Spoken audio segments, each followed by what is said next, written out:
Hi everyone, it's Tasha. Welcome or welcome back to my channel. So I'm going to be taking you through just a little bit of thrift footage first and then getting right into the 5 really good thrift finds that I think that you're really going to love that I brought home this week. So right now I'm just taking you through the Durham Rescue Mission to show you a little bit of this very large thrift store. It's not too far from me and I like to go there as often as I can. I'm looking at everything from the small items right up to the bigger items. There's a couple shots here of Goodwill as well, and just looking all around. This is back in Durham Rescue Mission, and I really like this antique table. I wasn't quite sure if it would work in our house. I just couldn't think of where I would put it, but it is so beautiful with those legs, and it was $50. This particular store also has a small section upstairs with some rugs and other furniture, and this huge outdoor circular rug was also really pretty. And also back down at Goodwill, I'm looking at a few things here. I thought this was a really interesting piece. It must hold some sort of vase, I suppose. Saw some really interesting candle holders, so just went all over the place, but diving right into what I brought home. So starting off strong, I want to show you these beautiful twisted brass candle holders that I found. You can see them there when I was checking out. They are just stunning, and I was so excited to spot these in Goodwill. So obviously there are 2 of them, which is nice, a nice set. They're super heavy. They have some patina built up on them, so I'm thinking they are on the older side, although honestly I have no clue, exactly when they're from. $5.99 each, so only $12 for the set of 2 of these. I just couldn't believe it. I thought they were so cool. I found these online. These are the Williams-Sonoma kind of version of this twisted candlestick. Now these are over $90 each. They aren't available anymore, and they're taller, so they are a different candle holder for sure, but these kind of echoed mine as far as the twist detail, and also these at McGee & Co. These are black. These are definitely different, but the twist detail again I just really love anyway. It's also very trendy right now, so that's why I was really surprised to see this set at the thrift store, but I think that they are definitely beautiful. I didn't really want to do anything to this set. They do lean a little bit on the greener side for a brass, but I'm going to leave them exactly alone. I'm not going to cover them with anything. I think that they are beautiful, and for me, this was just a case of setting these out and popping a candle in it. Love this set. Now staying with the metal items, another thing that I found was this really nice window box. And so this one, I know you can't tell from video, but it's nice and heavy and feels like wrought iron. It's not one of the more flimsy, lighter weight ones that you might find at a discount store. This is nice, and so online these vary but can easily be over $50 for this size. So for $14.99, which was a little more than I initially expected it to be, but I still thought that that was a pretty good deal. Now it does have a couple of rust spots, but it's nothing that I can't handle. I love to use this black spray paint that is a high performance enamel, especially when it's going to be something that's going to be out in the elements. And so for me, all this is going to take is a coat of this spray paint to bring it back to life. I use this same spray paint you may remember on this bar cart that I found at Goodwill as well, and it turned out so beautifully and just makes me feel better that it's going to hold up and be really resistant to letting the piece rust. So this window box I'm actually going to be using back on my small window in that same back patio area. And so like I said, just a simple coat of this is all I'm going to need, and I'm just going to hang this up, add some white geraniums, and add one of those cocoa liners that I just picked up from Amazon. I think it was about $14, and it was a set of 2, so I have an extra one now, but so beautiful. Thank you, Goodwill. The next thing that I want to share with you is this really great lumbar pillow that I found at Goodwill. So at my Goodwill, the pillows are one flat price of $1.99 each. So that is an excellent deal for a pillow this size. This one is actually from West Elm, it says on the tags inside, which is awesome, but I don't really like the pattern on the front.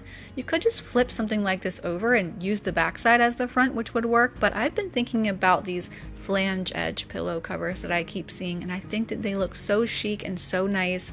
Also, they happen to not be too complicated to sew yourself, and so I'm going to be giving it a shot. I love these from Pottery Barn. These are actually just regular king size pillow shams, but I've been wanting to use this gingham fabric that I have on hand as well.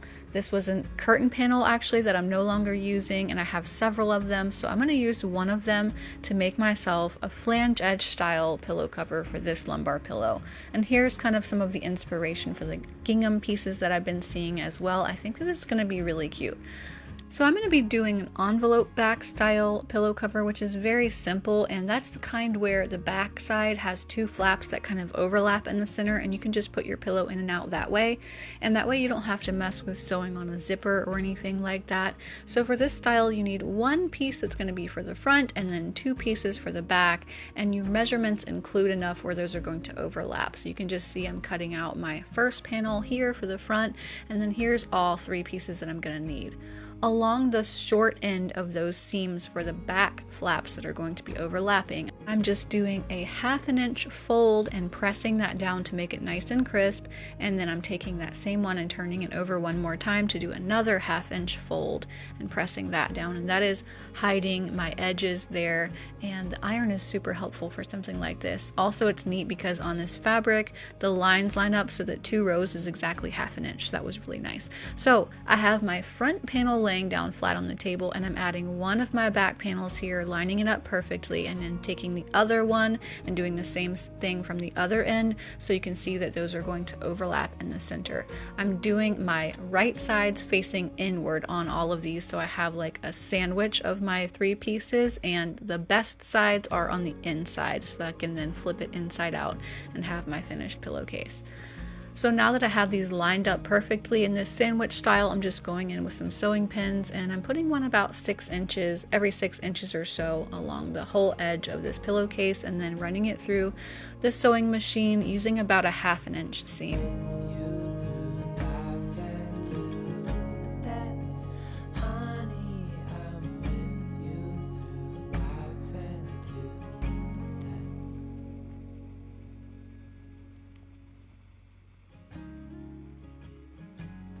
Once that was done, it was time for me to clip off the excess fabric on the corners. Now I'm not clipping in far enough to go over the seam that I just sewed, but just the extra fabric there, which makes it nice and a little bit more crisp when you flip the pillowcase right side out. So I'm doing that on all 4 corners, and then it's time for me to go ahead and flip it right side out, take a look at it, and then really I only have one more step.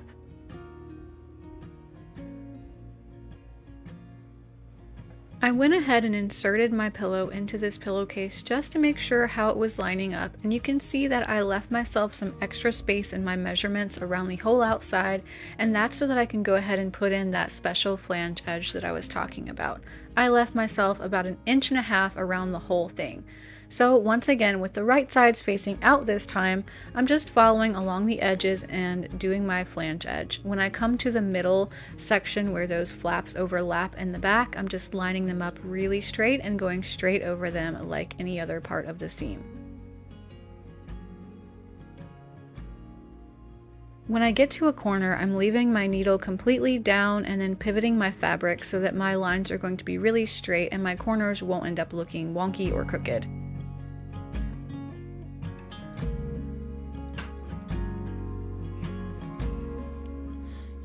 Once that's completely done, I'm just going to run my iron one more time over the very outside flange edge, and that's just going to get it nice and crisp before the final step, which is wrestling my pillow into this lumbar pillowcase.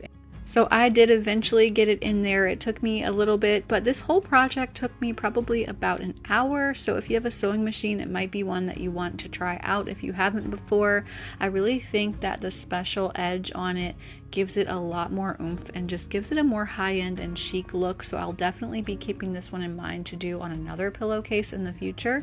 I'm not going to show you this completely styled up with a wide angle view because I have a bedroom makeover that's kind of in the works, and so I'll show it to you a little bit more in the future, but just as far as close-ups, this is how it looks. I think that it looks so sweet, and again, I definitely want to try this one again.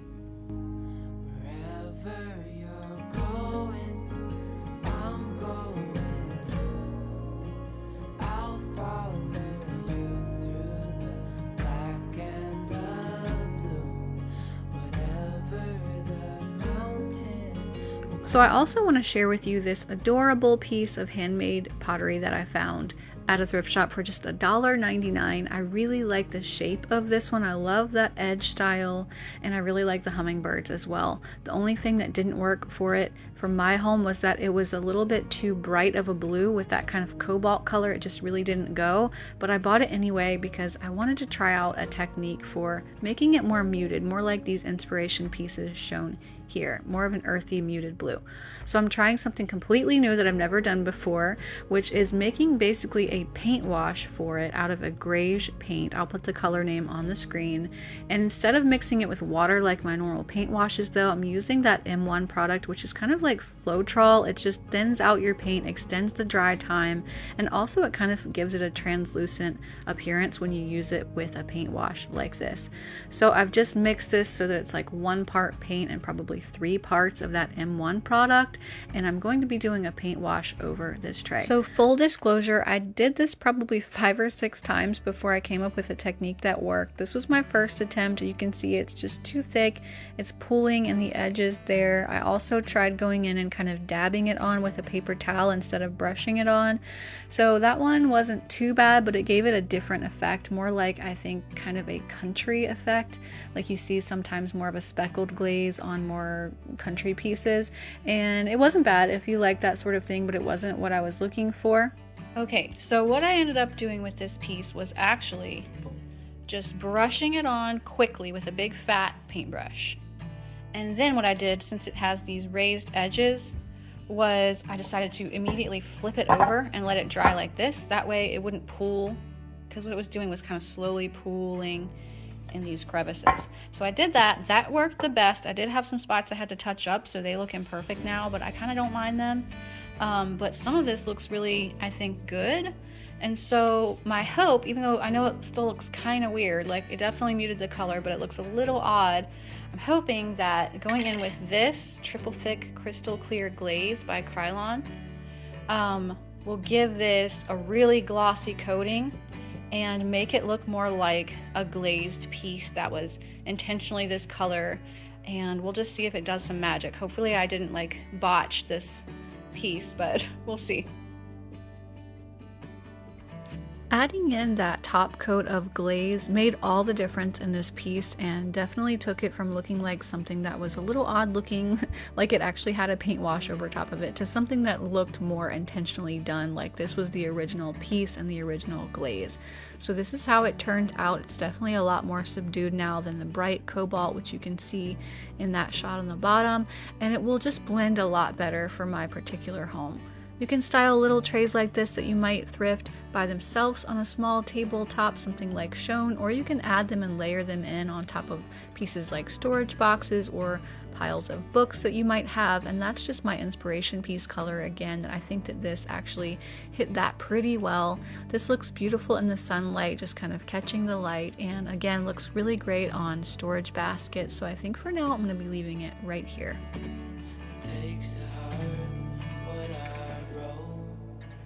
Another thing that I found at the thrift shops this week that I thought was so awesome was this chunky throw. Now I do like that pillow that was on top of it as well. I didn't end up getting it, but this throw blanket really caught me off guard because it was such a nice quality and such a trendy style, and I kept kind of looking it over to see what was wrong with it, because a lot of times when you find them in the thrift stores there's like a hole or something wrong with it, but there's nothing wrong with this one. It was in perfect condition. I love the nice neutral brown. It is from the Threshold line at Target, I think from last year if I'm reading the numbers on the tag correctly, and I just think it's great. So this is an oversized throw. It's over 70 inches square, so I'm not sure how much that would have been, but I'm guessing between $30 and $40 probably at Target. So I'm just going ahead and removing some of those more floppy paper tags from this so that I can use it, and after a wash, of course, this is ready to go. I think one of the easiest and most effective ways to style a throw like this, especially if you have a sectional, is just to kind of gather up one end so it's nice and gathered, and then kind of lay it across the sectional end, and that way you end up with this nice casual look but still actually very aesthetic because of all the gathers, and it just makes it look nice and thick. So that's what I'm doing with this one. I think that this was an excellent deal. This cost me $1.99 at this thrift store. All the blankets and throws are $1.99. Cannot argue with that. I think that this is an excellent deal.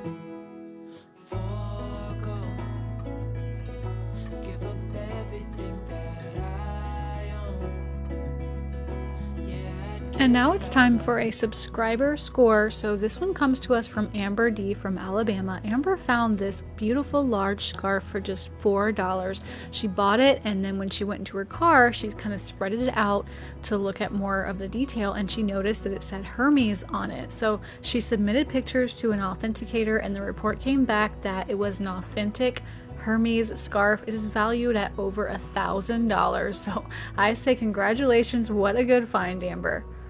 Thank you so much for following along with me today and checking out what I found at the thrift shops and what I did with it. I do hope that it encourages you to go out and see what you can find secondhand in your area and what you can do with it.